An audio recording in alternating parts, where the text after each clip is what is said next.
Last پیغام دینا چاہتا ہوں وہ یہ ہے کہ دیکھیں آپ کا بہت بڑا رول ہے. آپ نے یہ یاد رکھنا ہے کہ جدھر بھی دنیا میں آپ چلے جائیں، خاص طور پہ اب مغربی دنیا میں، یہ جو آپ کا جو پاکستان ہے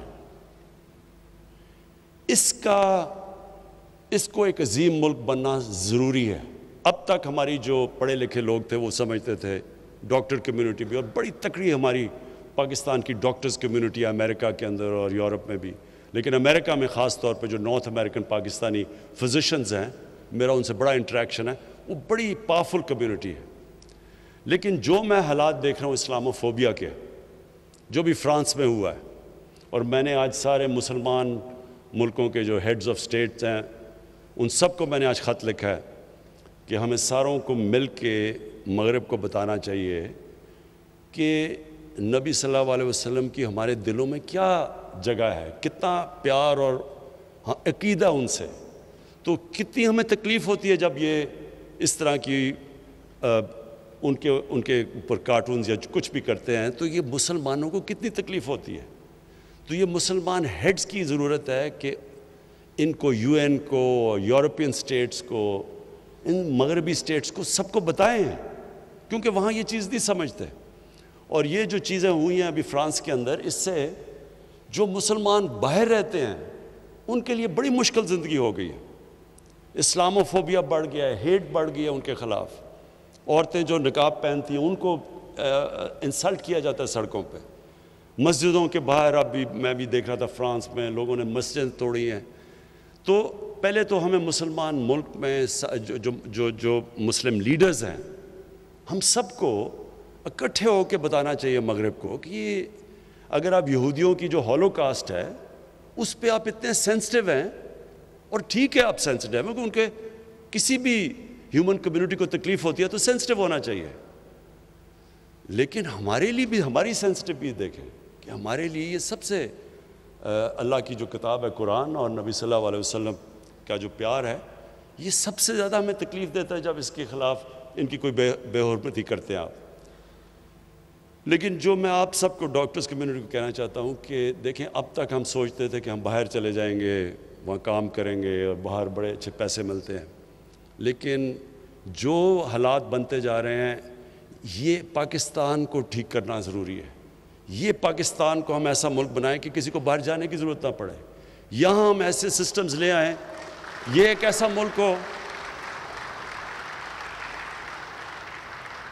اور جو میری خواب ہے ایک دن کہ باہر سے لوگ یہاں نوکریاں ڈھونڈنے آئیں، یہ وہ ملک بننا چاہیے. اس کے لیے ساری قوم کو، میں پھر سے کہتا ہوں، سٹرگل کرنی پڑتی ہے. آپ نے کوئی بھی بڑا کام کرے، ڈاکٹر بنے، آپ کو کتنی سٹرگل کرنی پڑتی ہے. آپ محنت کر کے ڈاکٹر بنتے ہیں، پھر آپ نے اسپیشلائز کرنا، محنت کرنی پڑتی ہے. آپ ایک ملک کو ٹھیک کرنے جا رہے ہیں تو ساری قوم کو مل کے محنت کرنی پڑتی ہے. لیکن یہ میں آپ کو بتا دوں، جو ٹیلنٹ ہے ہمارے پاکستانیوں میں، جس طرح کے کوالٹی کے میں نے ڈاکٹرز، پروفیشنلز، انٹرپرنرز پاکستان سے باہر دیکھے ہیں، جب ان کو اچھے سسٹمز ملتے ہیں، جو ان کی کوالٹی ہے، وہ صرف اس لیے ہے کہ وہاں سسٹم بہتر ہے. وہی سسٹم ہم پاکستان میں ٹھیک کر رہے ہیں، اور آپ سب نے میری مدد کرنی ہے یہاں کے نظام کو ٹھیک کرنے کے لیے اور ایک عظیم ملک بنانے کے لیے. بہت بہت شکریہ. آج میں 3-4 باتیں آپ سے کرنا چاہتا ہوں، کیونکہ ڈاکٹرز کمیونٹی ایک ایسی کمیونٹی ہے جن کے صرف یہی نہیں کہ وہ ایک کام کر رہے ہوتے ہیں سوسائٹی میں جو سب سے زیادہ اللہ کا کام ہوتا ہے، کہ دکھی لوگوں کی تکلیفوں دور کر رہے ہوتے ہیں.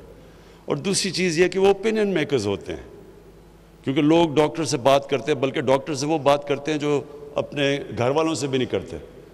تو وہ خاص ایک معاشرے میں ان کا مقام ہوتا ہے، اور معاشروں میں عزت ہوتی ہے ڈاکٹرز کی.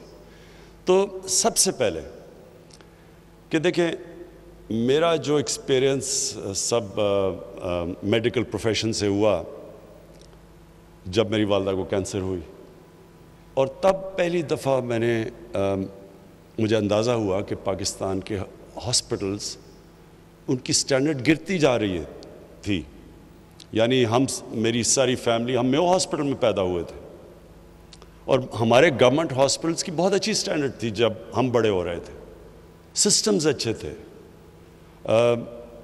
آہستہ آہستہ ہمارے ہاسپٹلس کی سٹینڈرڈ نیچے جانی شروع ہوئی، اور اس کی ایک بہت بڑی وجہ یہ تھی کہ جو ایک نیشنلائزیشن ہوئی ڈاکٹر ہاسپٹلس کی اور اسکولوں کی 70s میں، اس کا بہت بڑا نقصان ہوا، اور کیونکہ میں اس کو ایک واٹر شیڈ سمجھتا ہوں کہ اس کے بعد ہمارے اسکولوں کی بھی سٹینڈرڈ نیچے چلی گئی، گورنمنٹ اسکولز نیچے چلے گئے، ہمارے گورنمنٹ ہاسپٹلز نیچے چلے گئے، اور پھر پرائیویٹ اسکولز بھی آنے شروع ہوئے اور پرائیویٹ ہاسپٹلز بھی آنے شروع ہو گئے۔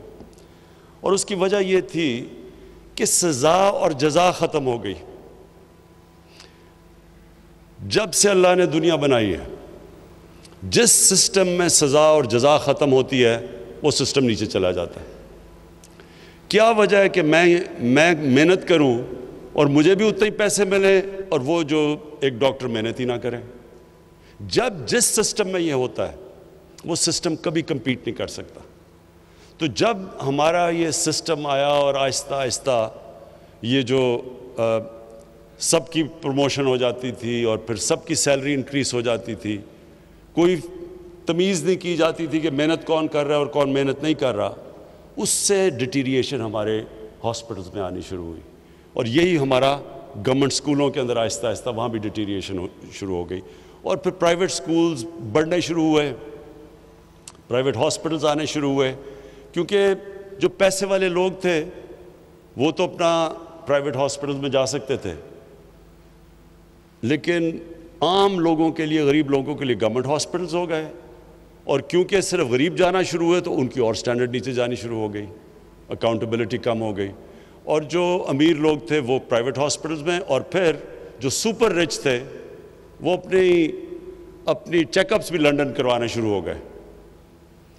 تو اس سے ہوا کیا کہ جب جو ملک کے فیصلے جنہوں نے کرنے تھے ہیلتھ کیئر کے اوپر، جب ان کو کھانسی بھی ہو تو وہ لنڈن چلے جائیں، تو پھر کس نے پرواہ کرنی تھی کہ پاکستان کا ہاسپٹلز اور ہمارے انسٹیٹیوشنز کیسے امپروو ہونے تھے؟